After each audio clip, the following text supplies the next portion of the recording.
Yesterday was a monumental, historic day for American hockey, a true watershed moment in hockey history. The consensus number one draft pick in the 2026 NHL Draft, Canadian born and CHL raised, is playing college hockey in the United States next year. Truly shocking stuff. Gavin McKenna, not just the consensus number one pick, but definitely seen as the best number one pick prospect of this decade. Okay, he is the next in that line of the generational picks, maybe even more so than his cousin Connor Bedard. Okay, like we're talking Crosby, McDavid, Gavin McKenna. Like that's the kind of company that he's getting compared to in these draft prospect write-ups. And he was an absolute tour de force in Medicine Hat in the CHL, in the Western Hockey League last year. He comes from UConn. He's actually a pretty amazing story.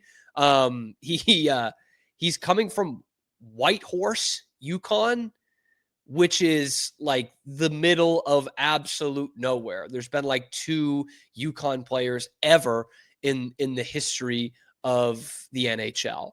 And he comes in as one of the very best prospects we have seen in a long time coming from the UConn. 129 points in 56 games last year for Medicine Hat, a 40-game point streak, 41 goals, 88 assists, and they won the WHL title. Yeah, this kid is a mega prospect. And what he did was so shocking is not only is he going to come play college hockey in the U.S., but he's going to play at a program that has absolutely zero footprint in the NHL. He's going to Penn State, which has produced 3 NHLers all time for a combined 45 games in the National Hockey League. Penn State has produced 9 NHL points ever. And they're getting the consensus best prospect in a long time, possibly the best prospect in a decade. And they're paying him over $700,000 of NIL money to come down to Happy Valley and play. Penn State just made their first Frozen Four last year. They're definitely a program on the rise, but this is crazy, man. Like to go and get somebody like this. He was the CHL Player of the Year last year, and he was the youngest player to do that since, he was the 3rd youngest player to win CHL Player of the Year, only behind Sidney Crosby and John Tavares. Like, this is absolutely crazy that you get a kid from complete obscurity out in the Yukon, First Nation Canadian, coming down to play college hockey at Penn State. This is huge for college hockey. This is huge for hockey in the United States. Never before has this happened. Obviously, we just got the ruling handed down this year that the CHL players can then go play in the NCAA. So it's very, very new in that sense. But really, I don't know that we've ever had a consensus first overall pick Canadian player that went and played college hockey in the U.S. The only one that comes close is obviously from a couple of years ago, Macklin Celebrini. I don't know that he was a consensus number one guy when he went in there, but came from Vancouver. Obviously, his dad was coaching in the Bay Area. He was a strength and conditioning coach for the Golden State Warriors, and he goes to Boston University. This is a different ball game. This is a college hockey program putting itself on the map because of NIL money and getting a potentially generational prospect. Like he's going to be playing at the Yost Ice Arena. He's going to be playing at Mariucci, playing Minnesota, Michigan, Ohio State.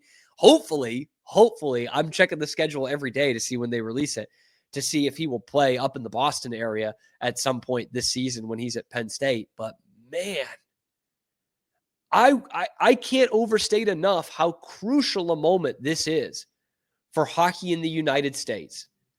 There are college hockey fans sprinkled around New England, the Northeast, and especially the Midwest who are going to be able to go out to see their local college team and see the best hockey prospect on the planet. That never happens. Never has happened. There have been some big-time prospects down there. Celebrini, watch Shaq Eichel play live at BU. It was a treat. It was an absolute treat to watch. He was obviously going to be the number 2 pick because that was McDavid's draft year. But it's just completely unheard of. And honestly, I wonder how Canadian hockey fans are feeling about it. Like, this is no shade. Like, the CHL is still great. But from some of the reports that I saw last night and some of the kind of roundtable shows talking about this commitment, these shows based in Canada, there was some real worry there that like the NCAA will overtake the CHL. And, you know, the Canadians get very protective of hockey and specifically their hockey prospects, right? Of like, this is our game. We don't want these kids going to America. They don't even like them playing in American NHL markets. But the fact that America could be putting together a developmental league in the NCAA that's just as good as the CHL is a watershed moment. Like, that is a huge deal. And obviously the NCAA has gotten much better in their NHL player development the last 10 years, I would say. Facilities are getting better. People are putting more money into it. There are better coaches down there. And the amount of prospects playing in college hockey right now has absolutely skyrocketed since I started watching 15 years ago, almost 20 years ago. That was like, okay, the best teams in college hockey will have 1 or 2 NHL contributors, right? Now it is some of the best prospects in the world are going to play in college hockey. And most teams in Division One have a guy who can play in the NHL. A lot of the power teams are sending several guys to the NHL. BU had like 10 draft picks on their team last year. That just didn't used to happen. It was very, very few and far between. This could change everything. They're going to get paid to play down here. And by the way, it could completely change the landscape of college hockey. Not just, you know, development wise, but like, how does Penn State get this kid and not BU, Denver, you know, North Dakota, one of these classic powerhouses? You know why? Because Penn State's got money. Penn State's got a football stadium that puts 100,000 people in the seats 6 Saturdays a year, every single year. Okay? They have got some FU money when it comes to paying kids NIL packages in any sport. And now they're investing in hockey. So is that gonna bring Minnesota out of the doldrums? Is that gonna make Ohio State into a powerhouse that they've never really been? You know, is that gonna do the same to Penn State? Is that going to put Boston College over Boston University? Fuck no.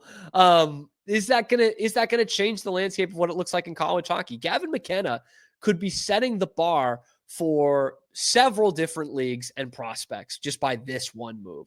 It absolutely changes the NCAA. It changes in a small way the CHL, and it changes how every top prospect is going to look at their options when playing junior hockey. This completely changes the game.